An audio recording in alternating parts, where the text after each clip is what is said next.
Greetings, I'm Siofra Bradigan, and this is Siofra's Magic Alcove. So today I wanted to share with you some of our long-term magical projects and then some of our more recent things that we've made and stuff like that. I know that we've told you about the website that we have, the Etsy site where we sell stuff, and one of the things we sell is this size bottle of Universal Condenser, which is based on Bardon's formula, and it's a liquid condenser. It's got a whole bunch of herbs and stuff in it. But you might not know some of the things you can use it for. And so I thought it'd be good to show you some of the things that we use it for in some of our long-term projects. So the first thing that we used it for was this.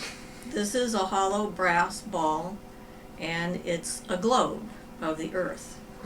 And my husband one day was saying, it'd be really nice if we could just send some energy to the planet, and it'd be nice if we had a representation of the earth. And we happened to go by one of those really long flea markets. And okay, so this is a brass ball, and it's in the shape of our planet, and it's also got etched on it the continents and stuff of the planet. And my husband thought that it would be neat if we had something like this so that when we were raising energy, we could put energy into the ball. And we decided having it hollow would be the best option, because if it was hollow, then we could fill it with the fluid condenser. And fluid condenser is one of the things you can use for absorbing and collecting whatever kind of magical charge you're putting on an object. That's why we use the universal fluid condenser. You can make fluid condensers for other purposes, for more specific purposes, but since this one will do planetary or elemental or whatever you're trying to do, we decided it'd be best for us to make some of that. So that was actually, I think, along the first batch of universal condenser that we made. So we filled this hollow earth with the universal condenser, and it has been soldered on the top and on the bottom because it started to leak. Something to be aware of. Wax by itself doesn't seem to work really well unless you can keep things completely upright. And so I found this candle holder stand, like in Goodwill or something like that, and it's just the perfect size for this ball to fit on. And so we can place the ball on that, and then underneath of it sometimes we put a selenite spiral that we have, so that we have the light of the universal energy and life force going up, and then we have another piece of selenite that is in our temple, which is this type, which is sort of like a smoothed oblong thing. I don't know what you call that shape. It's oval, but it's thick, so it's got some sense to it. We actually hang that above the table that when we work on these things, so that the energies go up and down. And then we do, so it'd be hanging up on top of this like that, with the other selenite underneath. And then we do the sacred tree meditation and the healing chant, so we raise up lots and lots of energy for healing. And then as we finish with giving the healing energy to others, then we take that leftover energy and we put our hands towards the ball, and we sort of project that healing energy into the earth ball so that we'll fill it up and the earth has more access to it. And then at the end of that, we also take our hands and put them on the floor in our temple, and then spread it specifically to the area where we are, to help with our yard and our community and all that other stuff. So this has been a long-term project now for 15 years, I think, something like that. And that's the thing, is like you can, when you have either a group or a solitaire working, you can have these kind of long-term things that you're putting energy into, monthly, weekly, whatever your schedule is like, or on certain phases of the moon, depending on what you're working on.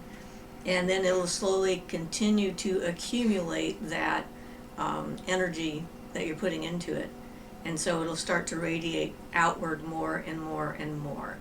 And it's a simple thing to do to try and help the planet and help your neighborhood and help yourself. And of course, following that up with actual physical stuff like recycling, etc., helps to send a more clear message to the earth that you care about what's happening to it. So that's this project. Now this one is a little bit different. This is a hollow ball again. This is a glass sphere. And this is like a fishing float that you can buy in craft shops or, you know, stores that sell shells and things like that. They're usually not too expensive. I think this size around our community is about $4 to buy. Had to buy a special tool, a diamond bit for our drill, and very carefully drill a hole in it. So sometimes it worked and we had a few failures, but this one succeeded. And in this case, it is just glue on the top, so I'm very careful to keep it upright. Now this one, it came to me probably about 8 years ago at least, one day, that we were collecting energies from all sorts of places. Why weren't we collecting energy from comets, meteors, asteroids, things that are farther from the Earth and aren't necessarily part of the Earth sphere itself? And I thought it'd be an interesting experiment, at the least, to pull that energy in and have it inside of this object. I wasn't sure what I was going to do with it. I just have figured out what to do with it, but I'll tell you that in a minute. So I got another stand, and this is another candle stand. It has like a tea light place at the bottom. And so I put a rather large piece of celestite underneath to represent that celestial, non-earth kind of more wide-ranging energies. And then I also added a piece of meteorite that I have, so that it's more specific to pulling in that energies. And at this point, I'm pretty convinced that this is going to become a scrying tool for me. And I think it's going to make an interesting scrying tool. So since there's comets and whatnot flying by all the time, there we go, put that in there. You can set it to go when you're doing a long-term project like that. When you do your chant and you get it started, you sort of program it to continue to collect that energy, and it doesn't have to stop just because you're not doing it all the time. And for this one, we wrote something to help us focus on how we were doing it. And so we came up with, from the farthest reaches of our solar system, the wild comet hurtles towards the sun, pulling the energies of all the planetary spheres made visible by the heat of the solar wind streaming behind it in fiery glory. We pull this collective energy imbued within the hidden and distant mysteries of our universe and collect them in the sphere of universal condenser, so we may draw upon its power and delve into its mysteries for our enlightenment and the benefit of us all. So that's sort of what we came up with to say, especially in the beginning when we were starting this project. And last year, I think it was, maybe the year before, I discovered that there were not just our own bodies of, leftover bits and pieces that were flying around, but we actually have had visitors from other solar systems in our galaxy far away, one of which took at least 1 million years to get here. So I really focused on that because, I'm like, well, here's an energy that definitely does not come from our planet or our solar system, and so that would be a good kind of energy to draw into this ball that I made. So, these are ideas of things that you can do. And then the other thing that we made, we were going through town and people were driving crazy like they often are, and there seemed to be a huge amount of I don't know, anxiety and frustration and stuff out there. And I was driving, so I was just going like waves of peace, calm you down. It's like waves of peace. And then I thought, well, actually, that's not a bad idea. If we could, again, use something to collect peace energy, calm energy, and charge that up, why not? And we decided that purple was our best option because purple is the color of Akasha. And if you're trying to do something like that, doing it through the Akasha is best, because that way it trickles down through the other planes, and then by the time it actually reaches here, it becomes more real. And it's not programmed to force anybody to feel peaceful if they don't want to or anything like that. It's just to put out that wave of energy out there. So one of my clients actually gave me this ornament that happened to be purple and was already hollow, so that was a bonus. Didn't have to drill it. And it had a little hook on it, so that was perfect. So we filled it up with the fluid condenser, and then I made this part to add to the energies we wanted. So I can take this off and show you what that looks like.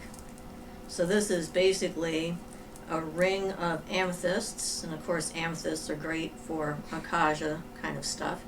And then I have amethyst and lapis coming down on these strands here. And then someone gave me a bunch of dove feathers, which just seemed perfect because doves are often associated with peace. So why not incorporate that into it? So we just put that on there. Then we have ourselves a, there we go, untangle you. So we have ourselves this neat little magical object, and this hangs above our temple right below this. So it's always being charged with the selenite, which has got that universal light force energy coming through it. And then when we do our meditations and stuff like that, sometimes we take that extra step to focus on putting that energy up and going up into the peace ball and adding more energy to it. And again, since it has the Bardon's fluid condenser in there, it keeps that charge and continues to charge up more and more as you use it. So that's another use of a ball. You never know what you're going to find uses for it, so you keep your eyes open. So, and then this, I can untangle it here without making everything fall over. So this is another use for the balls. This doesn't have the fluid condenser in it. This is from my fence. I have 5 of them right now. And this one is the fire element, and I have it actually in the south of the fence. So it's sort of appropriate for its color and its direction. And I used a bunch of stones that I had. So I used tiger eye on this one and hung a bunch of pentagrams from it. Of course, the pentagrams being outside for a period of time get kind of crusty, but the symbolism still works. So I'm not worried about that. And this acts as like a guardian protector, is a type of witch's ball. And what it does is if negative energy comes onto your property, it gets inside the ball itself, and then it kind of can't get out. It just gets absorbed in there, and then it kind of rolls around and doesn't go anywhere. And so it's a nice yard decoration that other people may not realize what it's used for. So you can do a decoration in your yard that doesn't scream you're a witch, although of course I put pentagrams on it, so it definitely screams I'm a witch. But then again, I was wanting to make sure no one stole it, and I figured if someone stole a ball that was covered with pentagrams, they got anything that happened to them they deserved, because it's a pretty fair warning. So, doing craft items and stuff doesn't have to cost you a lot of money, but, if you don't have them around, then you have to go hunt down and decide for yourself. You can paint it, you can do whatever you want. We also outside have some masks that we bought that guard our house, and people use garden gargoyles, and we found a stone foo lion that's out there But this is more generally about, you know, making a magical object for long-term use. So, in that light, we have finished a couple more wands. This one here is a myrtle wood and lapis wand, and we got that up on our Etsy site. So if you decide that this is the wand for you, you can buy it. And then this one is amethyst, and I like how the amethyst looks on this. And actually, I forgot the carnelian one. That was the one I was going to show. Sorry, wrong one. But hey, you can find the carnelian one too, and it looks pretty spectacular.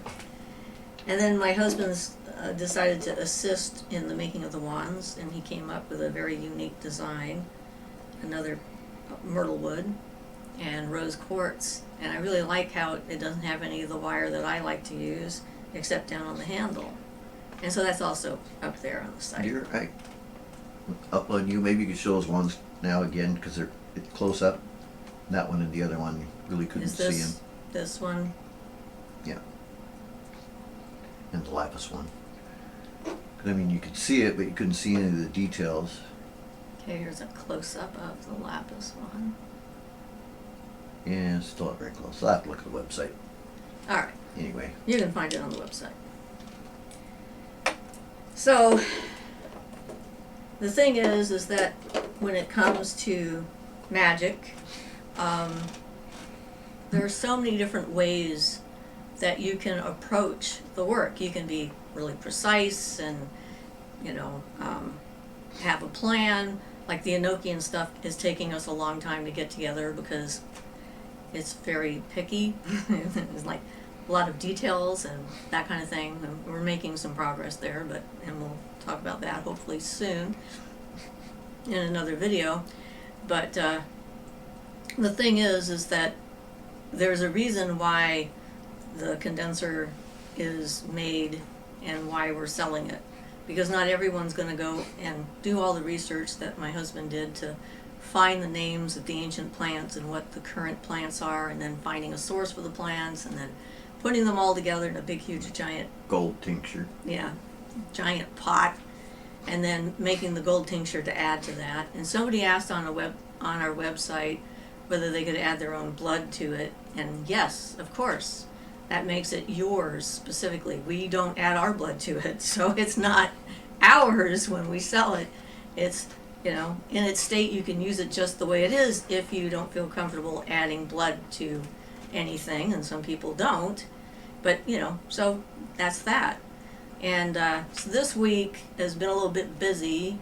I met a new young pagan at the library and talked to him for about an hour and a half, which was quite interesting and fun, and I enjoyed myself. And then I had a property to evaluate on Monday with a former student, and mostly that had to do with somebody putting a love spell on his housemate and giving him the spell in a honey jar kind of thing. And she didn't want to have anything to do with it anymore, and he's having trouble letting go. So I did a cord cutting to try and release his half of the energy from her so that he can move on and that kind of thing. And then on Tuesday there was a local property that had a bunch of ghosts, spirits, human spirits that were stuck in it, and I helped cross them over.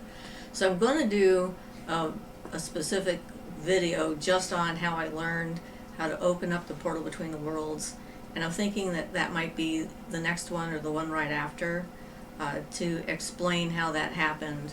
And it's not something everyone can do the way I do it, but certainly there are other methods that you can use in order to assist with that. So I guess that's it for today.